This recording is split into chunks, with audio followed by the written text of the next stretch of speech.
It's been almost exactly 1 year that I can call myself a house owner. I got the keys to my house last year in early June, so I thought this might also be a good time to do a little recap. What are my thoughts and learnings now 1 year into the journey? Funnily, growing up, it has actually never really been my dream to own a house. While I knew so many people around me whose dream it was to buy a house and form a family, this has never really been a priority for me. I always told myself that it'd be something nice to have, but not really something I needed to feel accomplished or happy. And also, looking at house prices, I never thought that I could actually ever afford a house.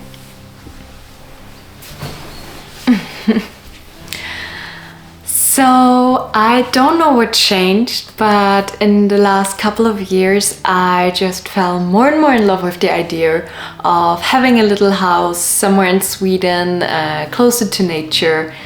And I think if you also ask some of my closest friends, they could probably tell you that I have had an obsession with Sweden for quite some time already. So in the end, it just felt like a natural choice for me to buy a house here. So that's what I did last year, and wow, what an incredible journey it has been. I think in the past 12 months I've grown so much and I've had to deal with so many different challenges that I've never even imagined I would ever have to deal with in my life. This starts with all the administrative stuff that comes with buying a house, and especially in a foreign country, then to communicating in Swedish every day, which is not my mother tongue, then having car problems, then doing all the renovation works on my own with basically zero skills, and I had to look everything up on YouTube. Over to trying to figure out who can help me here in the area that day with whatever problem I might have. And honestly, I think especially in the beginning, I called my dad pretty much every single day. And I was like, well, hello Dad, today we're dealing with this issue. Please help me to fix it. And I'm very grateful he was so patient. Because I called a lot of times, and then I was like, okay, I'll put you on video call, you fix it, and you tell me how to do it. I've definitely learned a lot in the past year.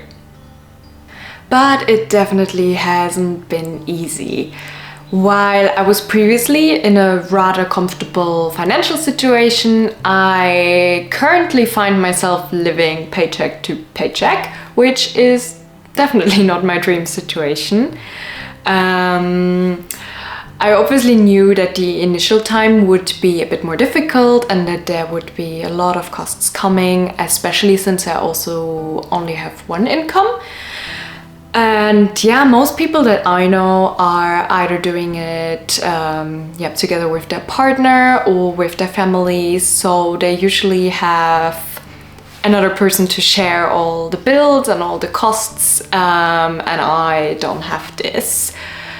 But I didn't want this to stop me from buying. So I just did it. And now every spare penny that I have, I put into the house, into the bills and all the renovation works that I'm doing. I would say I definitely underestimated all the time and the costs that it takes to renovate a house. In my ideal world mind, I was like, oh yeah, within 1 year, I probably have renovated the whole house, and probably also I'm halfway through with the guest house. Oh, what a fool you've been, Sophie. That's definitely not the case. Also, I am currently entertaining 2 places. So one is here, my house in Sweden. Then I also have an apartment in Germany where I pay rent every month. Is this an ideal situation? No, definitely not. But it will not stay like this forever, but at the moment it is what it is. But yeah, this definitely makes things a bit more difficult. But I definitely look forward to the times where I just don't have to worry about money anymore.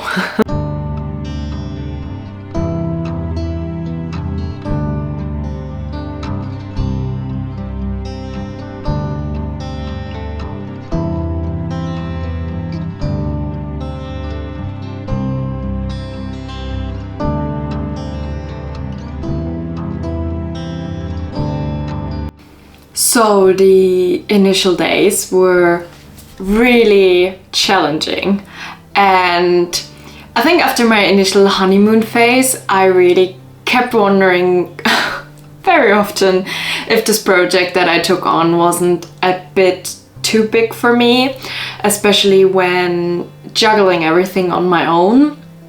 I don't know if any of you who have bought houses maybe felt in the same way, that you felt super overwhelmed with everything, and also asked yourself if it maybe wasn't a mistake to take this step. I would love to know in the comments if you would like to share that.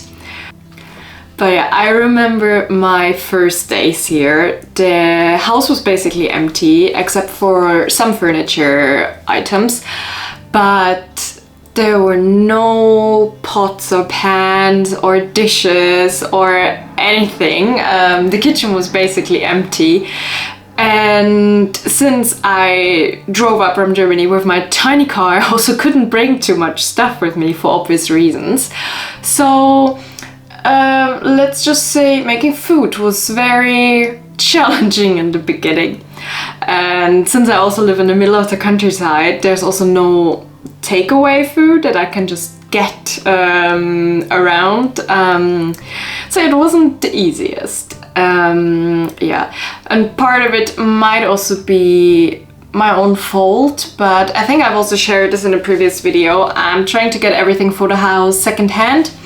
Also, since I know that in Swedish secondhand shops you can literally find anything, so I knew exactly that I will be able to get all the kitchen stuff and everything that I need for the house. I can get it used.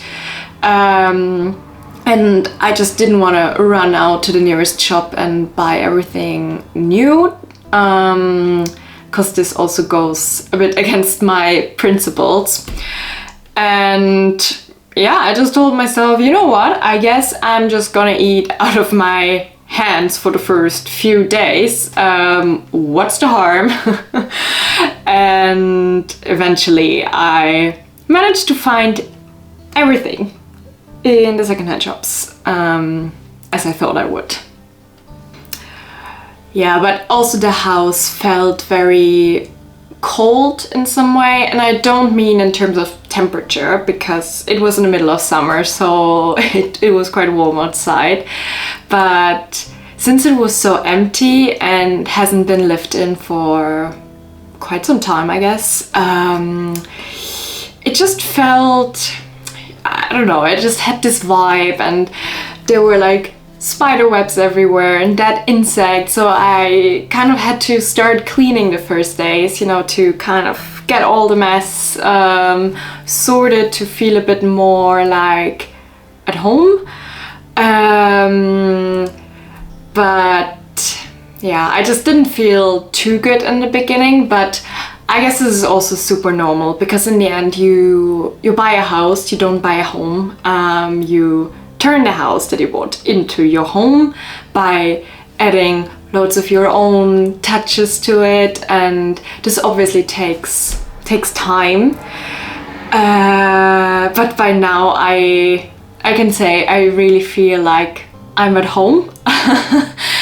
I've done so much work in the past year and kind of tried to add my own touches to it, and I really feel good now in the house, and I'm always super happy when I come back here, and it makes me super happy to be here. I think it's really turned into my happy place.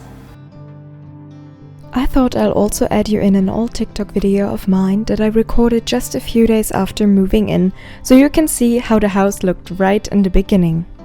When coming in, we first have the kitchen on the right. I am loving this kitchen, and basically all the furniture and the kitchen itself already came with the house, so I just bought a few smaller appliances secondhand. I think the kitchen will also be the last room I plan to renovate, as it's still in a pretty good shape. Next up is the living room, which is very spacious with many windows, getting in loads of natural light. Again, the furniture came with the house and it's not really my style, but I'll try to use and upholster as much as I can. Then we have the bathroom. Nothing spectacular, but it fulfills the job. This will also be the next room I tackle after the master bedroom. But yeah, it does have pretty good views. Then we continue to the small bedroom, which has its own walk-in closet, and then the big bedroom, which I am currently renovating. The room is great since it actually gets in the morning sun as well as the evening sun. In total, the house has about 120 square meters, and it also comes with a garage and a little kids' playhouse. Next time I'll show you a house tour of the guest house. Okay, and then we can also talk about the most dreaded season out here, winter. And the winter here was very harsh, but I was also the most excited about it, and I was super curious how my first winter here in the house will be. I was really wondering if, you know, the house will actually get warm, if it's gonna be properly insulated, because you obviously don't notice in advance when you buy a place how then in reality it will be, you know, because on paper and reality is always two different things. But yeah, it was very interesting. Because I also never had to deal with heating a place before. I mean, I come from the city, and there you turn on the radiator, it gets warm, and, you know, problem solved. But here I have to go outside, go down into my basement, make a fire, and then it obviously takes a while for the house and the radiators to actually heat up. And let me just tell you, when it's minus 30 degrees Celsius out there, going outside to make a fire is not the coolest thing to do. And then sometimes I was there like, why? Why can't I just turn it on and have it warm inside in like an instant? But yeah, it definitely was different. Also handling all the stuff with like getting all the firewood and like chopping the wood and stacking the wood in advance. Those were things I never had to deal with before. I was initially super excited about it because I was like, oh, this is something new. Really interesting experience. And this is something I will now live with from now on, you know. But it actually, I like to see it as a part of the whole experience. I mean, this is, you know, winter is a large part of this area, especially. I mean, I did choose this part of Sweden because I wanted to to have a proper winter experience. That's also why I wanted to have a house where I can definitely be in winter. But yeah, I think it's just something we have to embrace, and also in the future I will probably do some changes to make my life a bit easier. Still haven't really figured out how, but yeah, I think overall winter was not as bad as I expected. My house survived, so that's good. No, but I was a little bit concerned because I was away for a couple of months during winter to go back home, especially during the Christmas period, and I was so scared that my house, like, temperatures are gonna drop below 0, and that I don't know, the pipes are gonna burst and I'm gonna have like some problems, or I don't know, the snow will get too heavy on the rooftop and break the house or whatever. So that was I was quite nervous during winter when I was not here. Now I think I did find some solutions to also monitor the house while I'm not here. So next winter it will be, I will feel a bit more relaxed. But yeah, it wasn't the easiest.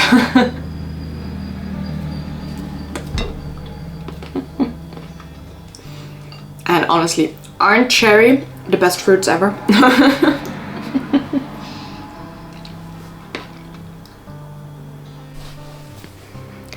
But despite all the struggles and challenges that I had in the beginning, I actually have not regretted it a single second.